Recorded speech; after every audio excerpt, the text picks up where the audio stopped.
பெரியப்பா செந்தமிழன் சீமான் அவர்கள் சொன்னாரு. அவர் நின்றுட்டு இருப்பாரு, செல்லம்மா வந்து உட்கார்ந்துட்டு இருப்பாங்க. அந்த புகைப்படத்தை நல்லா பாத்தீங்கன்னா அவரோட இன்னொரு மகளும் உட்கார்ந்துதான் இருப்பாங்க. அந்த புகைப்படத்துல பெண்கள் எல்லாருமே உட்கார்ந்து இருப்பாங்க, ஆண்கள் வந்து நின்றுட்டு இருப்பாங்க.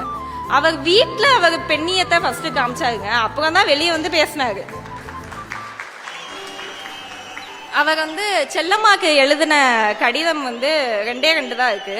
அதுல வந்து எல்லாரும் பொதுவா என்ன எழுதுவாங்க, அன்பு மனைவி அப்படின்னு எழுதுவாங்க. ஆனா அவர் எழுதியிருக்காரு அன்பு காதலி அப்படின்னு. இது என்ன ஒரு பெரிய விஷயம் அப்படின்னா, பொதுவா வந்து லவ் மேரேஜ்ல வந்து கல்யாணம் ஆனக்கப்புறம் பெண்கள் ஒரு வீட்டு வேலைக்காரியா வச்சுக்கிற சமுதாயம் வந்து இன்னைக்கும் இருக்கு. காதல் வந்து குறைஞ்சிருது அப்படின்னு பட்டிமன்றம்லாம் போடுறாங்க. ஆனா அவருக்கு நடந்தது வந்து லவ் மேரேஜ் எல்லாம் கிடையாது, அரேஞ்ச் மேரேஜ், நிச்சயிக்கப்பட்ட திருமணம். அப்ப அந்த நிச்சயிக்கப்பட்ட திருமணத்திலேயே அவர் ஒரு மனைவி மேல இவ்வளவு அன்பா இருந்திருக்காரு அப்படின்னா பெண்ணை எவ்வளவு நேசிச்சிருக்காரு. அதுதான் நம்ம முக்கியமா பார்க்க வேண்டிய ஒரு விஷயம்.